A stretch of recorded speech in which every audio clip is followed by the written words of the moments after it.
Hello बच्चों, let's read the question. Question कहता है the compound insoluble in acetic acid is, options हैं calcium oxide, calcium carbonate, calcium oxalate, calcium hydroxide. चार options दिए गए हैं, आपको बताना है इसमें से कौन सा कंपाउंड ऐसा है जो एसिटिक एसिड में इनसॉल्युबल होगा।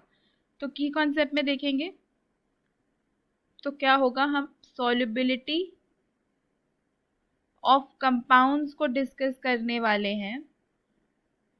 किसमें? एसिटिक एसिड में, CH3COOH में सॉल्युबिलिटी ऑफ कंपाउंड्स को देखेंगे। तो देखो पहला कंपाउंड हमारा है कैल्शियम ऑक्साइड।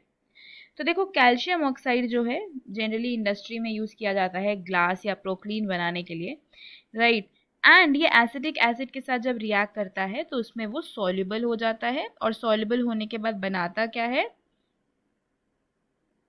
कैल्शियम एसिटेट बना देता है, CaCH3COO ट्वाइस, या इसको इस तरीके से भी लिखा जाता है CH3COO ट्वाइस Ca, एंड साथ में आपके पास वाटर आपको मिल जाता है, राइट। तो ये तो सॉल्युबल होगा। दूसरे कंपाउंड की बात करते हैं तो बात कर लेते हैं कैल्शियम कार्बोनेट की। ठीक है, देखो कैल्शियम कार्बोनेट क्या होता है। अगेन कैल्शियम कार्बोनेट की अगर हम बात करते हैं तो इसको एज एन एंटासिड भी यूज किया जाता है for relieving acidity and indigestion.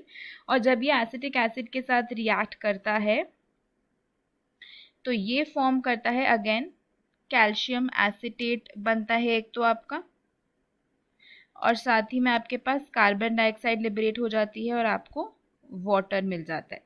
ठीक है, तो इस तरीके से आपकी जो है यहाँ पे रिएक्शन हो जाती है एंड कार्बोनेट भी सॉल्युबल हो जाता है आपका एसिटिक एसिड में। बात करते हैं तीसरे कंपाउंड की जो कि है कैल्शियम ऑक्सलेट। अगर हम बात करें ना कैल्शियम ऑक्सलेट की तो ये सॉल्युबल नहीं होता एसिटिक एसिड में। This is insoluble in acetic acid. ऐसा क्यों होता है? क्योंकि इस कंपाउंड की अगर हम बात करें तो इस कंपाउंड की बहुत ही ज़्यादा लैटिस एनर्जी होती है। मतलब इस कंपाउंड को तोड़ने के लिए हमें बहुत आयंस में तोड़ने के लिए बहुत एनर्जी देनी पड़ेगी, और साथ ही साथ इसकी सॉल्वेशन एनर्जी लो होती है, तो ये इजीली सॉल्वेट नहीं हो पाता, इजीली डिसॉल्व नहीं हो पाता। मोर ओवर आपका जो ऑक्सैलिक एसिड के सॉल्ट्स होते हैं वो इजीली डिकम्पोज नहीं हो पाते एसिटिक एसिड से, क्योंकि ऑक्सैलिक एसिड जो है वो स्ट्रॉन्गर है देन एसिटिक एसिड।